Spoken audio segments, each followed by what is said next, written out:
So I've been futuring, which is a term I made up, about 3 seconds ago. I've been futuring for about 20 years.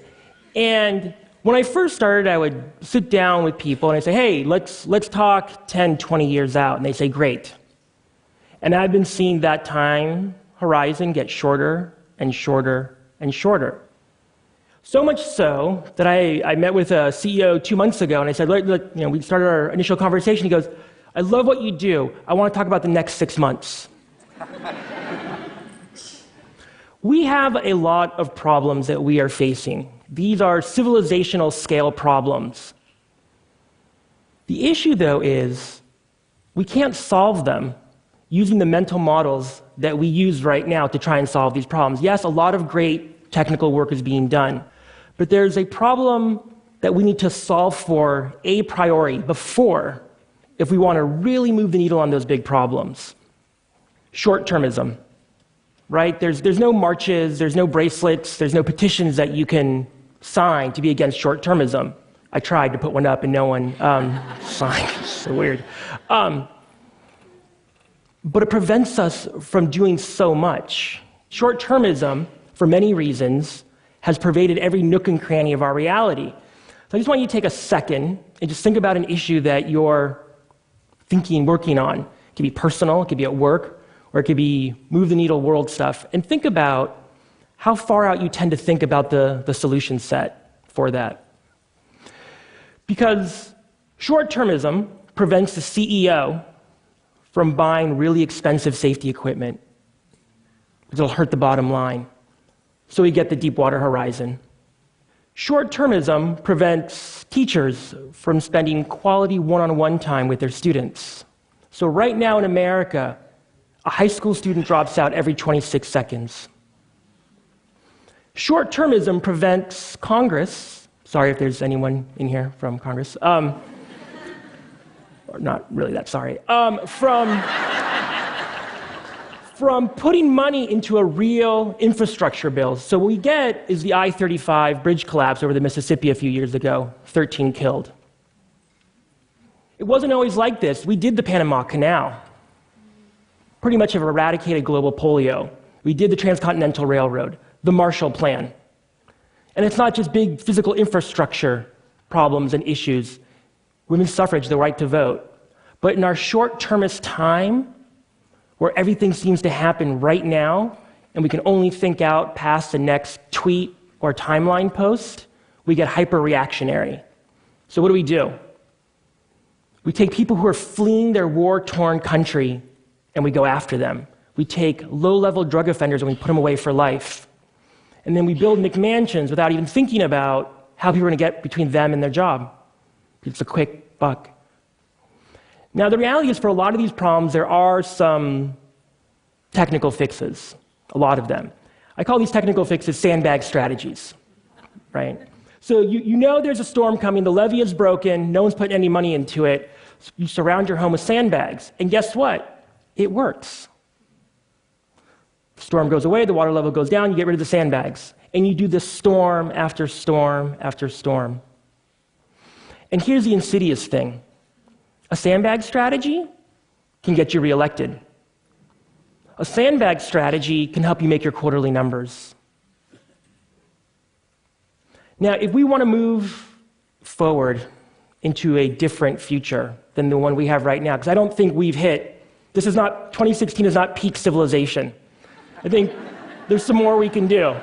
But my argument is that unless we shift our mental models and our mental maps on how we think about the short, it's not going to happen. And so what I've developed is something called LongPath, and it's a practice.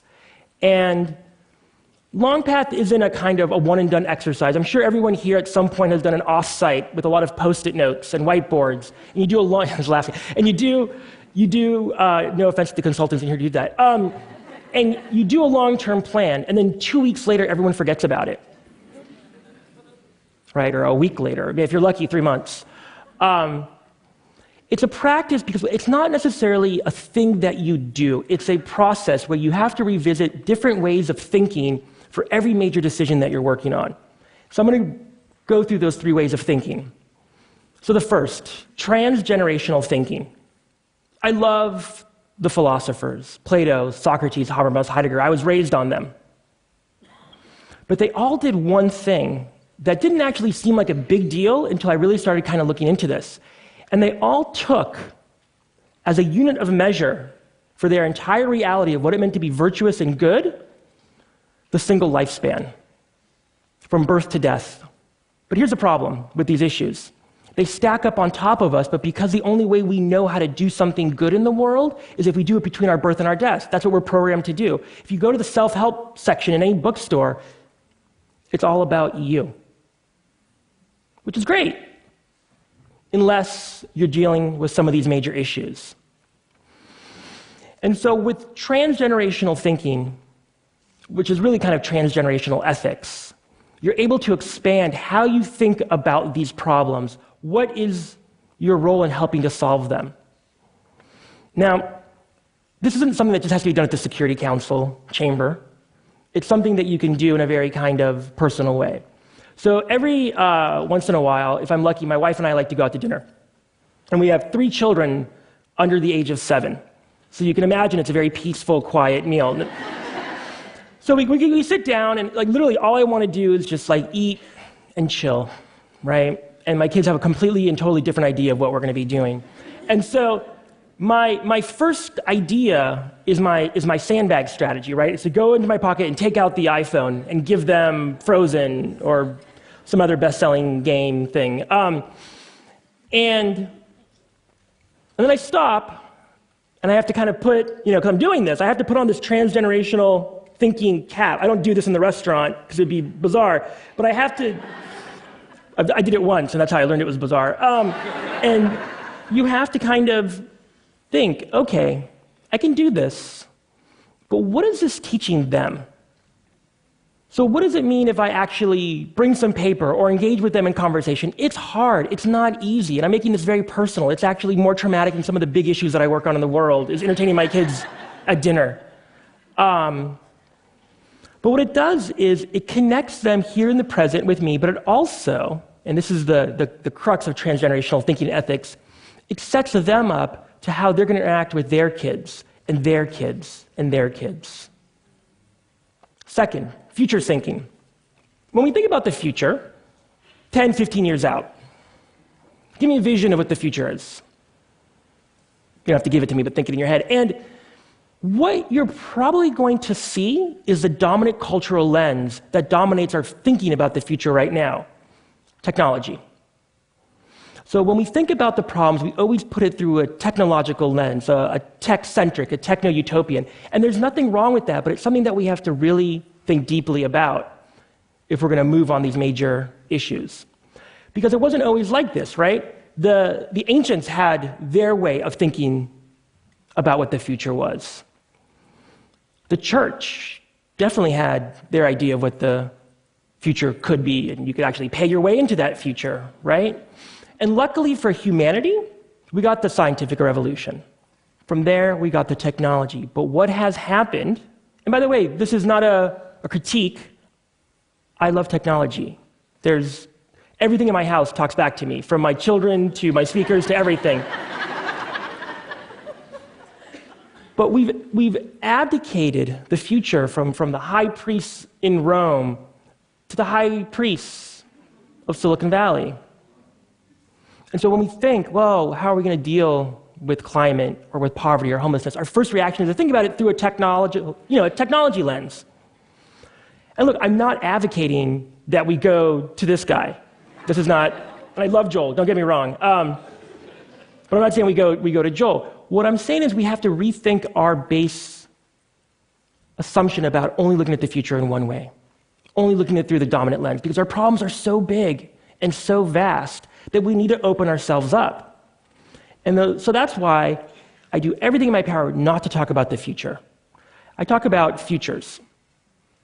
It opens a conversation again. So when you are sitting and thinking about how do we move forward on this major issue, it could be at home, it could be at work, it could be, again, on the global stage. Don't cut yourself off from thinking about something beyond technology as a fix, because we're more concerned about technological evolution right now than we are about moral evolution. And unless we fix for that, we're not going to be able to get out of short-termism and get to where we want to be. The final, telos thinking. This comes from the Greek root, ultimate aim and ultimate purpose. And it's really asking one question: to what end? When was the last time you asked yourself, to what end? And when was the last time, and when you asked yourself that, how far out did you go? Because long isn't long enough anymore. 3 to 5 years doesn't cut it. It's 30, 40, 50, 100 years. In Homer's epic, the Odyssey, Odysseus had the answer to his what end. It was Ithaca. It was this bold vision of what he wanted to return to Penelope. And I can tell you, because of the work that I'm doing, but also you know it intuitively, we have lost our Ithaca. We have lost our to what end. So we stay on this hamster wheel. And yes, we're trying to solve these problems, but what comes after we solve the problem? And unless you define what comes after, people aren't going to move. You know, the businesses, and this isn't just about business, but the businesses that do consistently, who break out of short-termism, not surprisingly, are family-run businesses. They're transgenerational, they're telos, they think about the futures. And this is an ad for Patek Philippe. They're 175 years old. And what's amazing is that they literally embody this kind of long Pathian sense in their brand. Because, I'll move out of the way. You never actually own a Patek Philippe, and I definitely won't. Unless someone wants to just throw $25,000 on the stage. You merely look after it for the next generation. So it's important that we remember the future. We treat it like a noun. It's not. It's a verb. It requires action. It requires us to push into it. It's not this thing that washes over us. It's something that we actually have total control over. But in a short-term society, we end up feeling like we don't. We feel like we're trapped. We can push through that. Now I'm getting more comfortable in the fact that at some point in the inevitable future, I will die. But because of these new ways of thinking and doing, both in the outside world and also with my family at home, and when I'm leaving my kids, I get more comfortable in that fact. And it's something that a lot of us are really uncomfortable with. But I'm telling you, think it through. Apply this type of thinking, and you can push yourself past what's inevitably very, very uncomfortable. And it all begins really with yourself asking this question: what is your long path? But I ask you, when you ask yourself that, now or tonight or behind the steering wheel or in the boardroom or the situation room, push past the long path. What's my long path the next 3 years or 5 years? Try and push past your own life if you can, because it makes you do things a little bit bigger than you thought were possible. Yes, we have huge, huge problems out there. With this process, with this thinking, I think we can make a difference. I think you can make a difference, and I believe in you guys. Thank you.